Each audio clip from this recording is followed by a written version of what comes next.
Channel है उसको subscribe करना है आपको।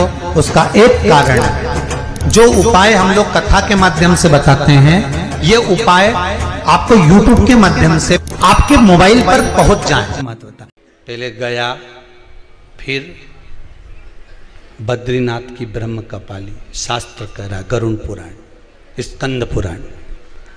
डायरेक्ट छोड़ दिया होगा तो फिर वो जाएगा, कहीं नहीं गया, घर पे ही है।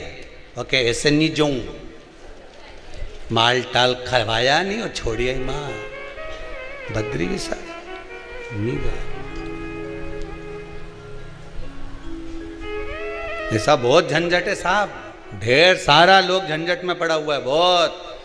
कोई के सराद में गया जी करके आ जाओ, इसके बाद बामन के भोजन ही मत करा, सीधी छुट्टी। हम तो छोड़ आया, हम तो छोड़ के आया। तो किसी ने पूछा तुम छोड़ के तो आए हो, मना नहीं है, पर जब 16 श्राद्ध आता है, 16 दिन हमारे पितरों को मृत्यु लोक में भेजा जाता है। तुम तो छोड़ आए। तुम्हारी शादी किसी गार्डन से हुई, बोलो ईमानदारी की बात, अब गार्डन से हुई तो तुम 50 बार गार्डन के सामने से निकलोगा तो तुमको याद आएगी कि नहीं आएगी? बोल, ईमानदारी से बोलना। मेरी शादी धर्मशाला से हुई थी, भले वो धर्मशाला की जगह पे दूसरी कॉलोनी बन गई, भले वो धर्मशाला की जगह पे दूसरा कुछ बन गया, भले वो गार्डन की जगह दूसरी चीज बन गई, पर याद तो है नहीं तुम्हें कि यहीं आफत आई थी हमारे? ध्यान में तो है कि इसी गार्डन में मेरी शादी हुई थी, यही धर्मशाला, इसी धर्मशाला में मेरा ब्याह हुआ था। ध्यान में है कि नहीं? जितनी बार निकलोगे तुम्हें वो धर्मशाला याद आएगी, जितनी बार निकलोगे तुम्हें वो गार्डन याद आएगा, जितनी बार निकलोगे तुम्हें वो नजर आएगा कि यहां मेरा विवाह हुआ था, यहां मेरी शादी हुई थी।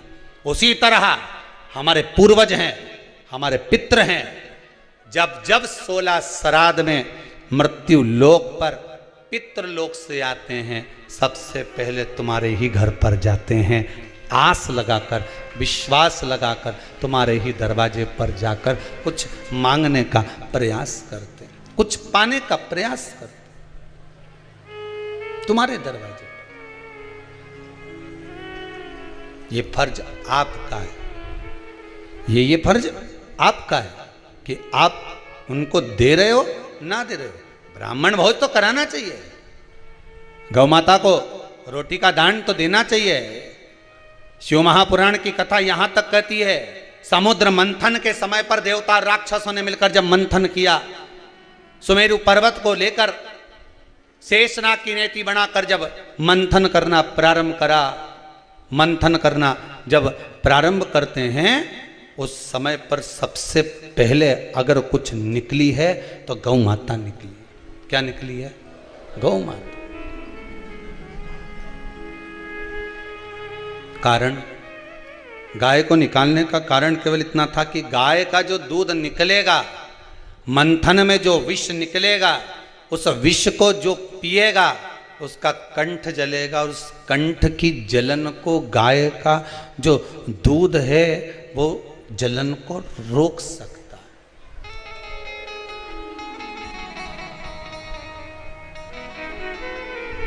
थोड़ा सा कच्चा दूध,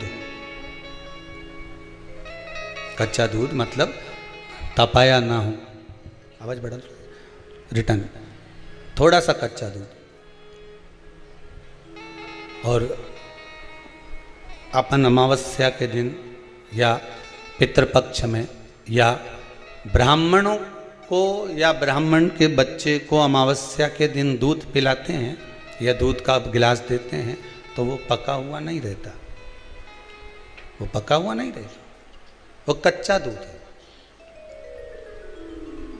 पीपल के नीचे जो दूध चढ़ाते हैं वो जम के बोलते जाओ कच्चा। शिव जी को जो दूध चढ़ाए वो कच्चा।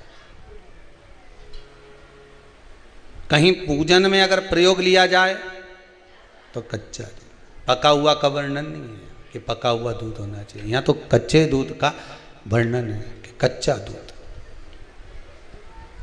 वहां कच्चा दूध चढ़ाया जाता है। किस लिए है? कारण क्या है? शंकर भगवान के श्री विग्रह में, भगवान शंकर के शिवलिंग में, भगवान शिव के शिवलिंग के भीतर सारे लोक, चाहे वो वैकुंठ लोक हो, चाहे वो मृत्यु लोक हो, चाहे वो पितृलोक हो, सब उस शिवलिंग के भीतर विराजमान है महाराज। शिवलिंग के भीतर विराजमान है महाराज, शिवलिंग के भीतर सारे के सारे सारे लोग वहां पर विराजमान है। ठीक है, अब आपने जब कच्चा दूध शंकर जी पर समर्पित किया तो केवल शिव के लिए नहीं गया, वो कच्चा दूध जब आपने शंकर भगवान को चढ़ाया तो वो दूध सारे लोकों में होता होता हो पितृलोक में भी गया, और जो आपके पूर्वज थे उनका कल्याण कर दिया उस दूध ने, उस भाग ने।